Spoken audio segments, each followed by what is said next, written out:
अगर आपने किसी भी सब्जेक्ट में कम से कम सेकंड डिवीज़न में मास्टर किया हुआ है और आपकी उम्र 40 साल से कम है तो आपको खैबर पख्तूनख्वा में लेक्चरर बनने से कोई नहीं रोक सकता। क्योंकि इस वीडियो में मैं आपको बताऊंगा कि खैबर पख्तूनख्वा में लेक्चरर BPS 17 स्केल का अफसर कैसे बनता है, उसके लिए उम्र कितनी रिक्वायर्ड है, तालीम कितना ज़रूरी है, लेक्चरर के जॉब्स कब अनाउंस होते हैं, अप्लाई कैसे करते हैं, टेस्ट का पैटर्न क्या होता है, टेस्ट की तैयारी कहाँ से करें और कैसी करें, फाइनल मेरिट कैसे बनेगा, इंटरव्यू के कितने मार्क्स होंगे, इंटरव्यू की तैयारी कैसे करें, मेरिट का फार्मूला कैसे बनता है और ऐसे क्या किया जाए कि सिलेक्शन के 100% चांस हो।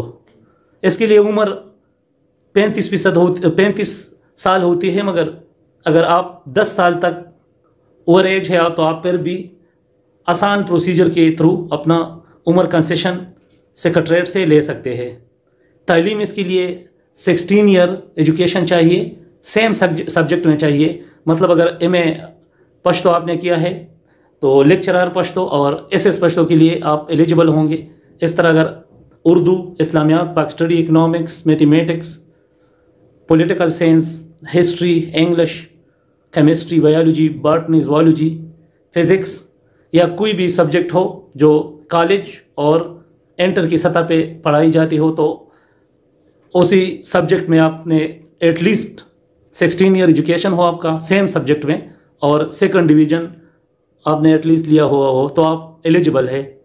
लेक्चरर की जॉब्स तकरीबन हर साल अनाउंस होते हैं, मगर जो सही ज़्यादा तादाद में अनाउंस होते हैं वो अक्सर 2-2.5 साल बाद अनाउंस होते, वरना तो हर साल या 5-6-7 महीने बाद लेक्चरर और SS के जॉब्स अनाउंस होते रहते हैं कुछ सब्जेक्ट्स के। अप्लाई इसके लिए जो ही Khyber Pakhtunkhwa public service commission के थ्रू एडवर्टाइजमेंट आता है और एडवर्टाइजमेंट अखबार में भी आता है, kppc.gov.pk के वेबसाइट पे भी आता है, मुख्तलिफ सोशल मीडिया ग्रुप्स में भी स्प्रेड होता रहता है, लोग शेयर करते रहते हैं। तो उसके लिए अप्लाई आप Khyber Pakhtunkhwa public service commission यानी kppc.gov.pk के वेबसाइट पे जाते हैं, ऑनलाइन अप्लाई क्लिक करते हैं। उसके लिए आप अपने इजी पैसा या जेस कैश अकाउंट से 530 रुपये ऑनलाइन पे करते हैं, वही रसीद नंबर, ट्रांजैक्शन ID उसी ऑनलाइन अकाउंट में डालते हैं और आपका अप्लाई आपकी हो जाती है। अप्लाई के लिए आपके अपना बायोडाटा आप KPPC के वेबसाइट पे एंटर करते हैं, आपके नाम, आपके एड्रेस, आपके CNIC, आपके एजुकेशनल क्वालिफिकेशन, एक्सपीरियंस और आपके फ़ोटोग्राफ। टेस्ट का पैटर्न खैबर पख्तूनख्वा का एक जो भी पेपर होता है, चाहे लेक्चरर का हो या कोई भी हो, इनके 45 MCQs होते हैं खैबर पख्तूनख्वा के आजकल के जो लेटेस्ट पैटर्न चल रहा है। तो आपका जो भी सिलेबस है, जो भी आपका एकेडमिक पेपर है, अगर आप उर्दू के तैयारी कर रहे हैं या मैथमेटिक्स के तो आपके मैथमेटिक्स के ही MCQs आएंगे। सिर्फ कंसर्न MCQs आते हैं, सब्जेक्ट रिलेटेड MCQs आते हैं और ज़्यादातर तो FSC के कोर्स से ही कंप्लीट हो जाते हैं। अगर आप लेक्चरर फिज़िक्स का पेपर देने जाते हैं और आपने सिर्फ FSC की कंप्लीट बुक स्टडी की है तो आपके मैक्सिमम चांस है कि आप पेपर में अच्छे नंबर ले सकेंगे। टेस्ट में टोटल 45 MCQs होते हैं।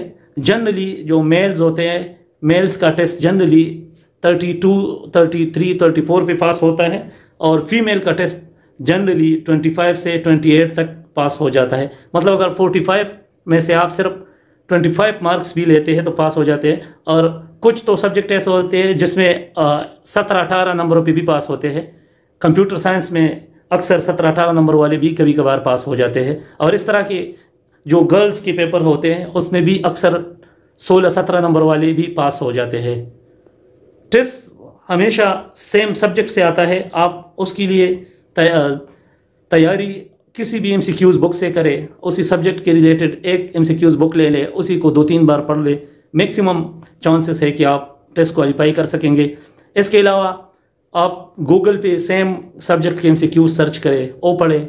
और तीसरा, आप गूगल पे जाके सेम सब्जेक्ट के MCQs का टेस्ट दें, ऑनलाइन MCQs पढ़ें, क्योंकि मैक्सिमम जो चांसेस होते हैं पेपर हमेशा किसी वेबसाइट से आता है। तो लिहाजा सेम सब्जेक्ट के जो वेबसाइट होते हैं टेस्ट MCQs के, वहाँ से अगर आप लोग तैयारी करें तो मैक्सिमम चांसेस होते हैं कि आप एग्जैक्ट चीज़ आप स्टडी कर सकेंगे।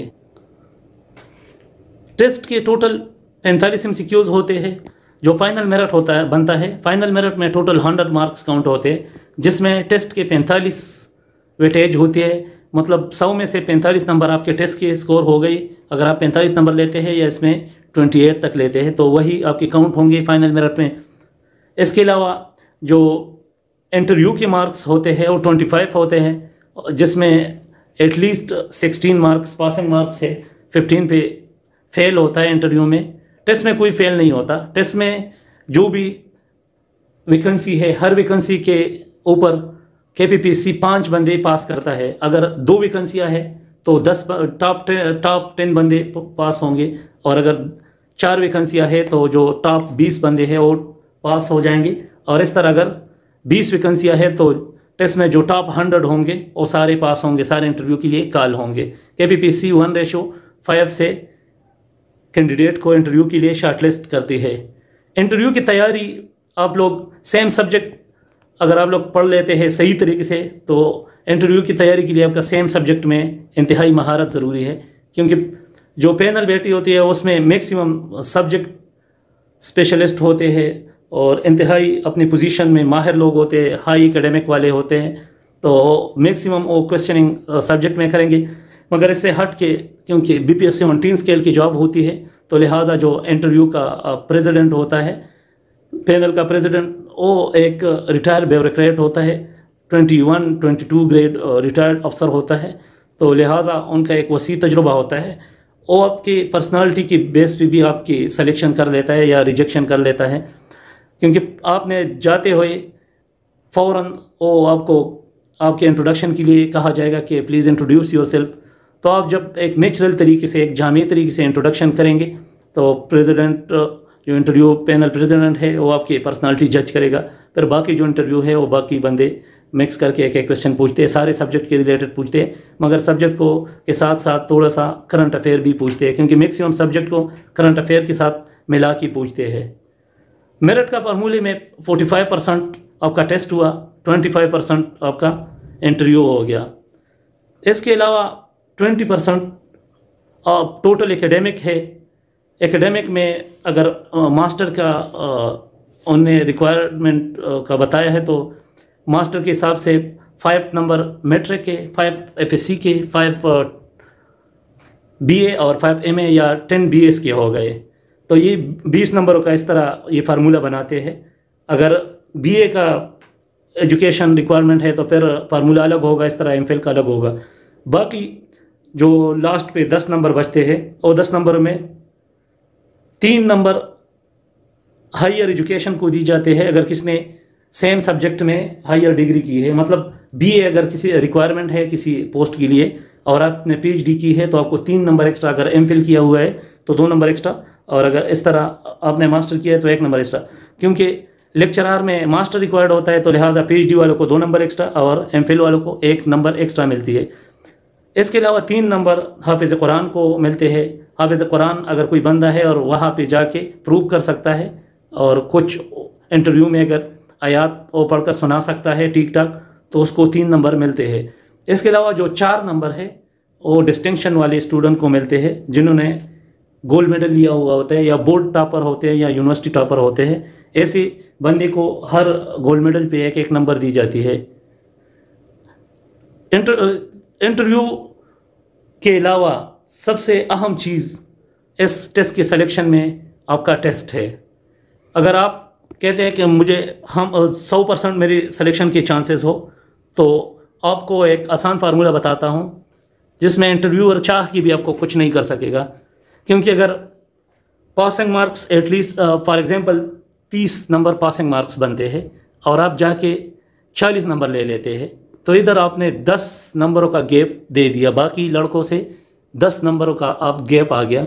तो अगर बाकी लोग चाहे एजुकेशन में भी थोड़े से आपसे एकेडमिकली स्ट्रांग है तो उनके 2-3 नंबर बेशक एजुकेशन में ज़्यादा हो, इंटरव्यू में अगर आपको 18 देते हैं, दूसरी को 22 देते हैं, तो फिर 4 इधर हो गए, फिर भी उसके टोटल 8 नंबर ज़्यादा हो गए आपसे। मगर इधर अगर टेस्ट में आपने उसको 10 नंबर शुरू में मात दी है, एक इतनी गैप आपको एक एज हासिल है 10 नंबरों का।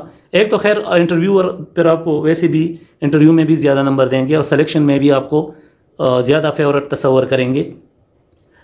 तो इसलिए सबसे जो पूरी प्रोसेस में सबसे अहम मरहला आपका टेस्ट स्कोर है। टेस्ट की तैयारी ठीक ठाक करें। अगर आप टेस्ट बेहतरीन तरीके से अटेम्प्ट करते हैं, आप मैक्सिमम स्कोर करते हैं, आप 40 नंबर तक जा सकते हैं, तो आपकी सिलेक्शन 100% पक्की हो जाती है। एक और रूमर है पब्लिक सर्विस कमीशन के बारे में कि इसमें सिफारिश चलते हैं और पैसों वाले लोग होते और सिफारिश वाले लोग होते। ये मुकम्मल झूठ है, मुकम्मल गलत खबर है। कमीशन में कोई पैसे नहीं चलते। कमीशन में मैं दर्जनों नहीं, मैं सैकड़ों लोगों को प्रैक्टिकली जानता हूँ। मेरे आसपास मेरे दोस्त, मेरे रिश्तेदार, मेरे जानने वाले काफ़ी अरसे से इसमें सेलेक्ट होते रहते हैं, मेरे साथ डिस्कस करते हैं, मेरे साथ तैयारी करते हैं, गपशप लगाते हैं। तो ये सारे लोग मेरिट पे होते हैं। कमीशन के अलावा चाहे बेशक NTS में या कोई गपले शपले कहीं पे भी चलते हो, कमीशन में कोई गपले शपले नहीं चलते। ये मुकम्मल मेरिट पे होता है। तो लिहाजा अपनी तैयारी पर यकीन करें और सही तैयारी करें और अल्लाह से दुआ करें।